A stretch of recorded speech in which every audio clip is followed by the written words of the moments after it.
Hi, welcome to PG600's channel. It's going to be a video on sniper rifles, and this is like my third take through because I've been having camera issues, so please enjoy the fact that I've done this 3 times now. Okay, so this video is going to be about a few different things. It's going to be about different types of sniper rifles, sniper theory, or how they're employed, and should you own any one of these guns, and which one would I recommend. We're going to talk about the guns I have sitting here on the table. I basically have one gun from each of my 4 sniper rifle categories. You may notice there are only 3 guns on the table. That's because this first gun will be popping in and out. This is a 22 caliber precision rifle. This particular one has iron sights on it. It is representative of some guns that were in World War II, mainly used by the British, that were basically silenced 22 caliber precision rifles used by the Home Guard, and the basic theory that went along with those is still sound today, and we're going to get more into that later. But 22 caliber guns, and I know a lot of you are screaming at the computer right now going, 22s aren't sniper rifles. Well, fuck off. Okay. By my estimation, there's only one real sniper rifle in this video. Anyway. Next, semi-automatic sniper rifles. A whole bunch to say about them. Bolt guns, represented by this Mosin Nagant here. And precision bolt guns, represented by the Remington 700. For the semi-automatics, I do not own one. I have this Polytech M14, which is a battle rifle. For me, the term sniper rifle is kind of a loaded term. A lot of people would take issue of me using it on any of these guns. How dare you imply that you only own those guns to shoot at people? Well, I hate to tell you, that is the only purpose for that gun in the back. It's the only fucking reason it even exists. It's a fucking $3,000 sniper rifle. If you just really have an issue with that, you can go get bent. Its entire purpose in life is to shoot at humanoid targets at long range. Otherwise, it would not be built the way it is. Okay? The gun below it is definitely a sniper rifle by pretty much anyone's estimation, because it was actually used by snipers. And the same people who would be all pissed off about me saying sniper rifle about these guns are the exact same people who get pissed about the term assault rifle being applied to AR-15s or AKs. How can you say it's for assaulting people you don't know what you're talking about, blah, blah, blah. Calling it an assault rifle does in no way mean that it is only for assaulting people. Does in no way mean that it's fully automatic. Okay? When Hitler in World War II coined the term assault rifle, he was not referring to the fact that it was full auto. Okay? It was the intermediate cartridge-based gun that allowed basically a soldier to fire more controllably in semi or full auto, to carry more ammo and all of that. That's what that term was applied to. It has nothing to do with full auto. And that shit annoys the fuck out of me. Just like the people who would go, none of those are sniper rifles because you aren't killing people with them. Annoy the fuck out of me too. Any rifle of any major caliber with a scope on it that is obviously not a hunting rifle could be called a sniper rifle. You could also call that gun a fucking 308 target rifle if you really wanted to. It's not. I mean, target rifles look a little different than that. Their stocks are usually a little bit stranger, which, at one point that would have been a really strange stock too. Anyway, gone far enough down that rabbit hole.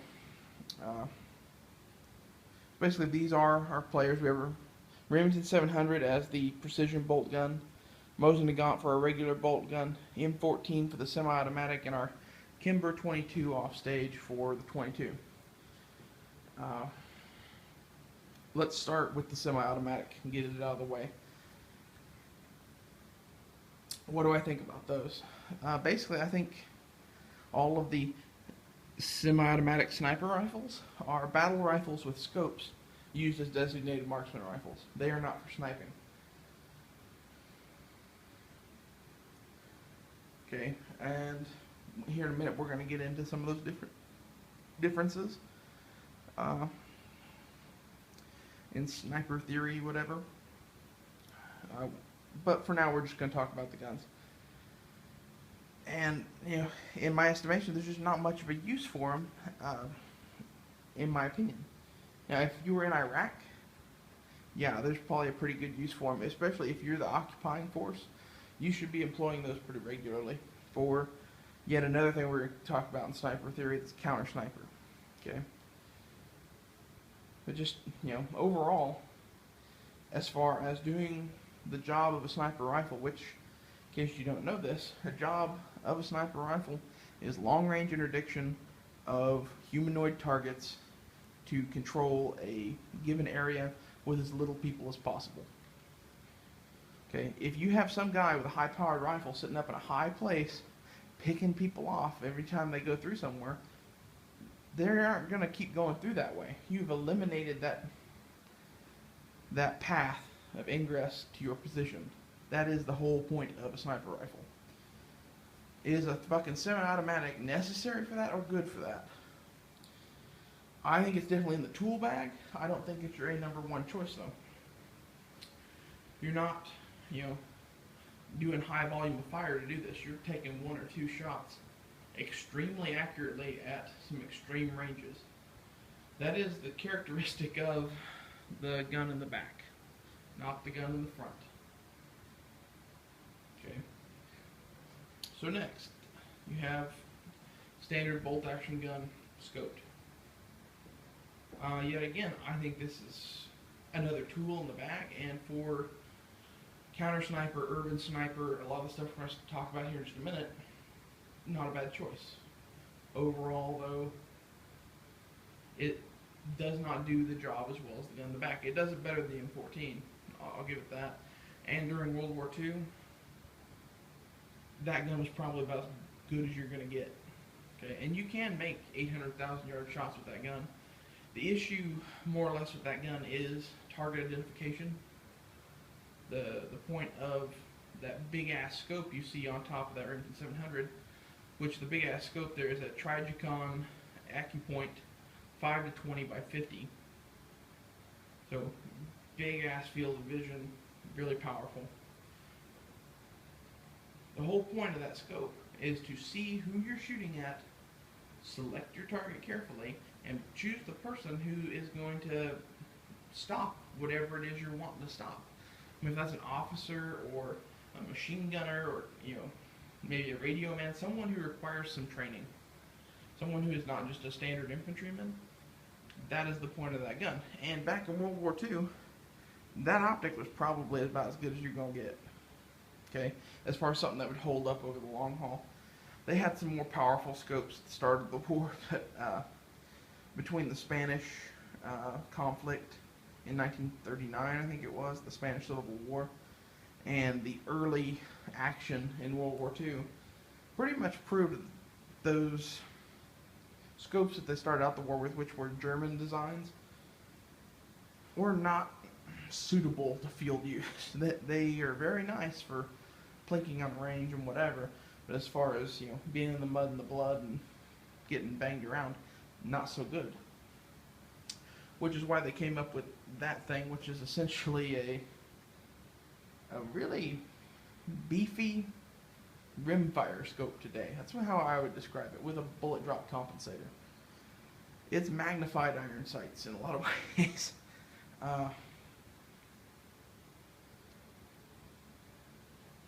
Okay, moving on to the precision rifle. Kind of what I think about it is, while it's great at securing an area like that and doing the sniper's main job, if they get in close, you're fucked, which is why those other two are more popular. If you have to move a lot, you're fucked. Um, it's a fixed position gun. Okay, which is why it would not be good for some of the things we're going to talk about in sniper theory, counter sniper, shit like that. It's kind of a one-trick pony, but that one trick it does is very important. That's why most drag bags have room for 2 guns, because you're probably not just going to carry that. You might carry that and an M4 or an M14.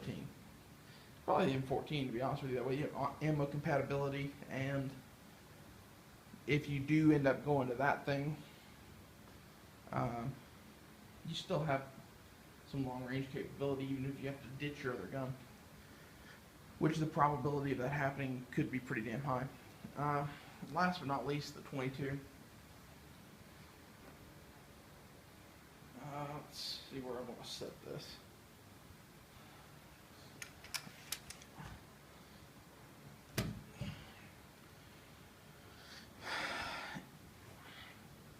I'm going to roll the description and philosophy on this. No, let's not do that. The whole point and purpose of the 22 is so specialized. If you have to have one, okay, that's great. Otherwise, I would avoid buying it. Okay? Are there uses for it? Yeah. Close range sniping, which we're going to talk about. Suppressed, which we're going to talk about. Basically, you're still going to have to be hyper accurate because you're using a fucking rabbit cartridge to shoot at people. But you're so close, you don't need the range and power of that. If you can be hyper accurate with a very small gun, you can be golden. That's the whole idea behind that gun.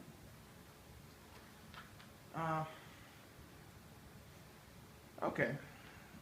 And that will roll right into our first topic for sniper theory, which is short range sneaky sniping. That's what I would call it. Which is what these 22s are used for. That is, very quiet, if not suppressed guns, firing small caliber ammunition at relatively short ranges to take out either targets of opportunity, important targets, things that are in your way, stuff like that. Okay, dogs, sentries, depending on the mission or whatever it is you're doing with your sniper rifle, it could be perfect. If you're never going to have to take a shot past 100 yards or 200 yards, 22 could be a damn good option, especially if you have one like this one. This gun, at 100 yards, will shoot a group about the size of a dime or a nickel. At 200 yards, it's about the size of a silver dollar, with iron sights.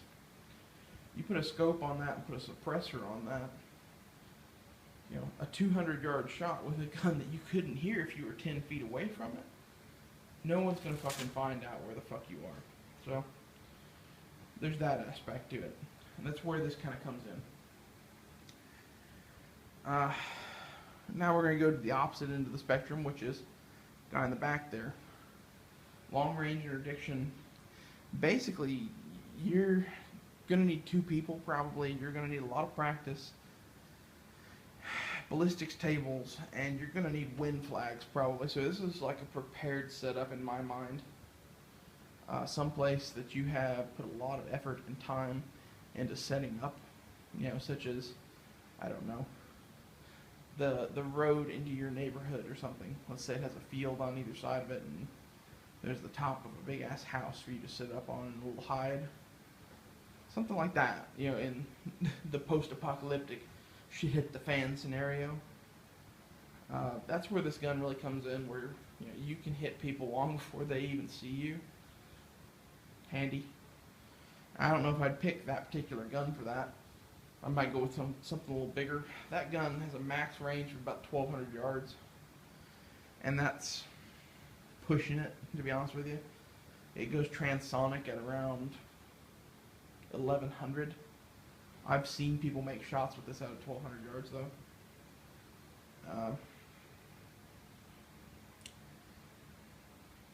Anyway,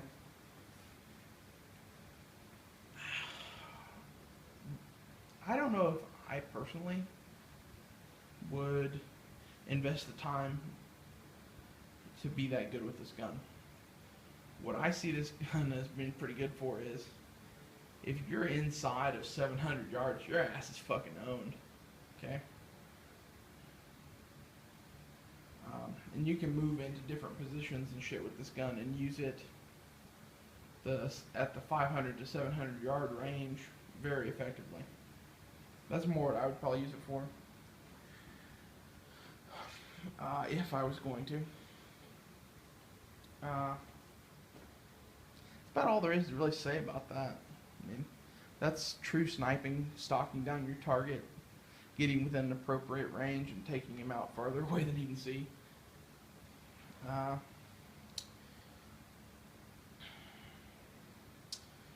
Next up, urban sniper and counter sniper. In my mind, these are kind of one and the same. Urban sniping is a totally different ballgame, and it is what that gun was built for. Uses cheap-ass ammo, low-powered scope, with iron sights as a backup. Uses the same round as the average infantry soldier of its day.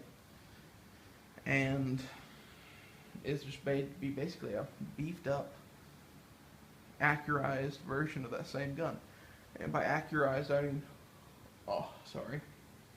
I mean they picked the most accurate rifles out of the stock rifles and took those and made them snipers. Not like they did anything fancy.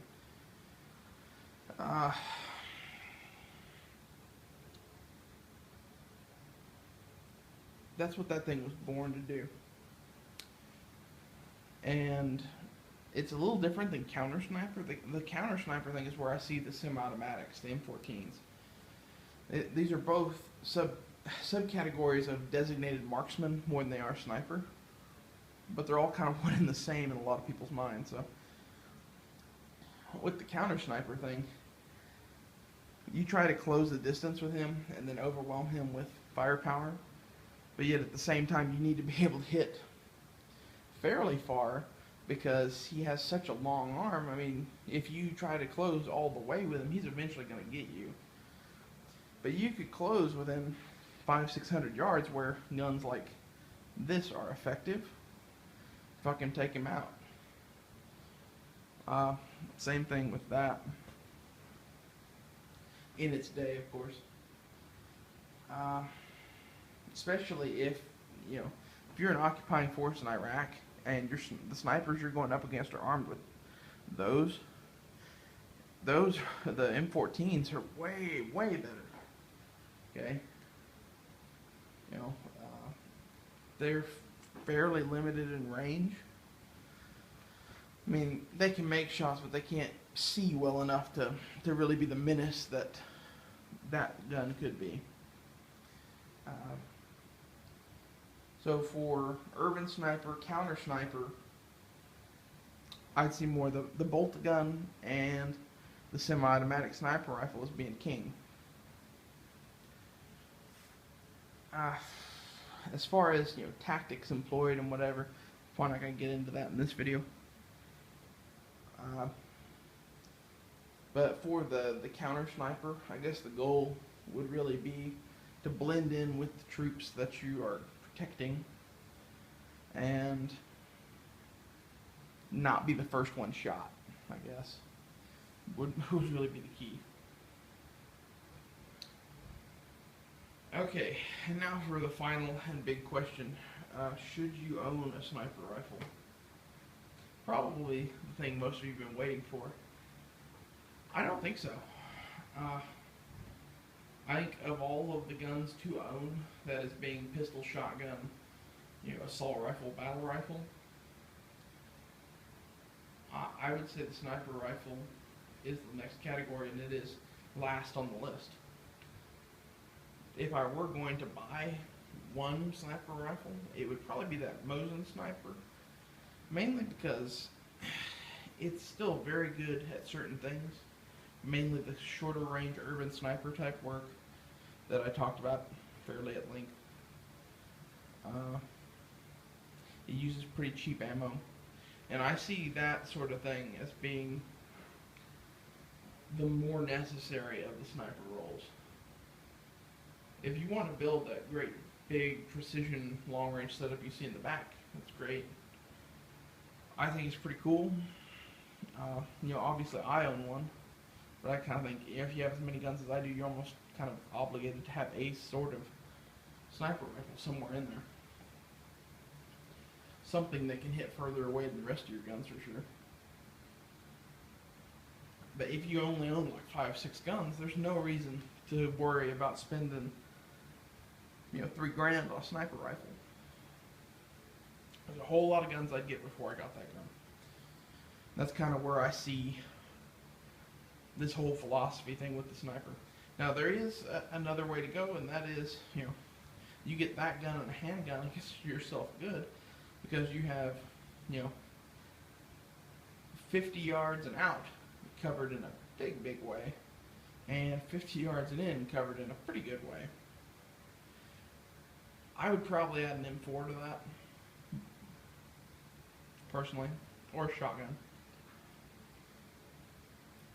But in any case, there are different ways to approach the subject. It's, do you want to have that long range capability, and you just have to have it? Then yeah, you can definitely build your system around it, but I would not recommend it personally. So I hope you guys gained some insight on sniper rifles in this video.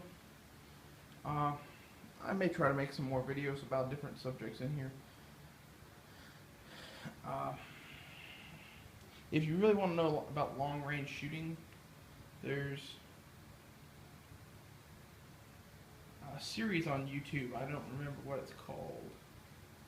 I think it's like Sniper 101 or Long Range 101, Long Range Shooting 101, something like that. Google one of those, and you'll find the right answer. I've been talking for a long time now, so I'm kind of done. And if you've made it this far in the video, thanks for watching. Be sure to thumbs up and subscribe. See you guys later.